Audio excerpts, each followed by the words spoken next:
पर उसके माँ और पिताजी ने उसको कभी भी इस चीज के लिए सपोर्ट नहीं किया और उसकी शादी नीरव से हो गई।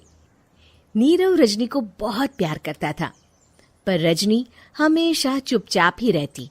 वो इस शादी से खुश नहीं थी। वो ये शादी नहीं करना चाहती थी।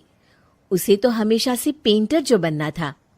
अपने इस सपने को वो नहीं पूरा कर पाई, इसलिए वो हमेशा उदास रहती थी। रजनी, बहुत ही बढ़िया फिल्म लगी है, कल देखने चले?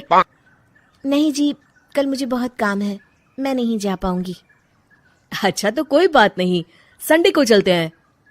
देखिए, मुझे फिल्म देखना पसंद नहीं है। आपको जाना है तो चले जाइए। नीरव को मना करके रजनी वहां से चली जाती है और अपने बैग को खोलकर उसमें बंद पड़े ब्रश और कलर्स को देखकर रोने लगती है। रजनी, चलो ना कहीं बाहर खाने चलते हैं, कुछ तुम्हारी पसंद का। जी, मुझे नहीं जाना, मेरी तबीयत ठीक नहीं है।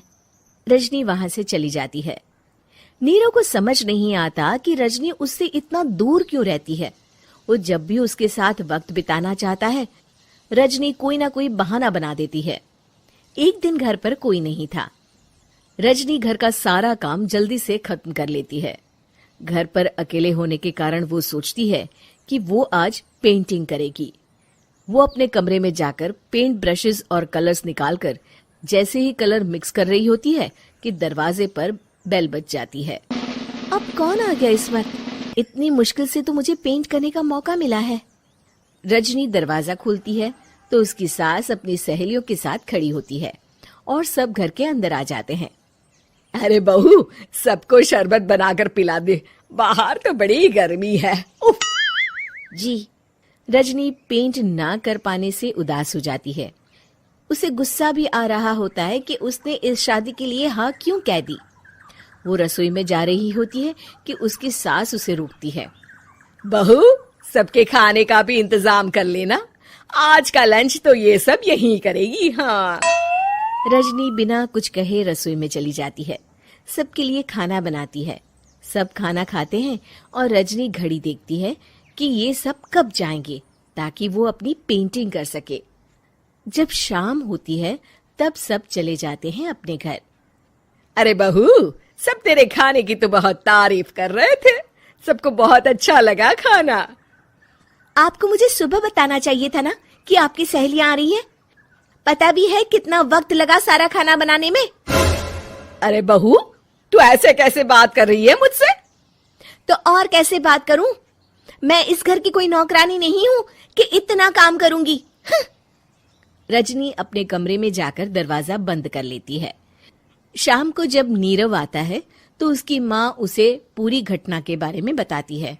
क्या रजनी ने आपसे इस तरह बात की माँ?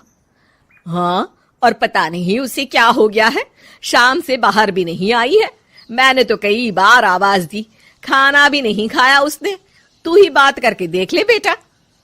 नीरव अपने कमरे का दरवाजा खटखटाता है। रजनी, दरवाजा खोलो, मैं हूं। रजनी दरवाजा खोलती है और फिर वापस जाकर अपने बिस्तर पर लेट जाती है। रजनी, माँ से बात करने का ये क्या तरीका है? मैंने कोई गलत बात नहीं की है। अरे तुम क्यों ऐसे बर्ताव कर रही हो सबके साथ? क्या तुम इस शादी से खुश नहीं हो? रजनी कुछ नहीं बोलती। अरे बताओ मुझे रजनी, क्या ये शादी तुम्हारी मर्जी के खिलाफ हुई है? हाँ, मैं ये शादी कभी नहीं करना चाहती थी। तुमसे क्या, मैं किसी से भी शादी नहीं करना चाहती थी। रजनी रोने लगती है। चुप हो जाओ रजनी, बताओ मुझे, तुम क्यों नहीं करना चाहती थी शादी? रजनी बेड के नीचे से अपने पेंटिंग्स, कलर्स, ब्रश, पेपर्स निकालती है। इतने में उसकी सास भी कमरे में आ जाती है। ये देख रहे हो, ये थे मेरे सपने। मैं पेंटर बनना चाहती थी, पर माँ पापा ने कभी सपोर्ट नहीं किया और मेरी शादी करवा दी। मेरे सारे सपने टूट गए। हर वक्त बस गुस्सा आता रहता है मुझे। मैं जानती हूँ कि आप लोगों की इसमें कोई गलती नहीं है, पर मैं क्या करूँ, मुझे समझ में नहीं आता।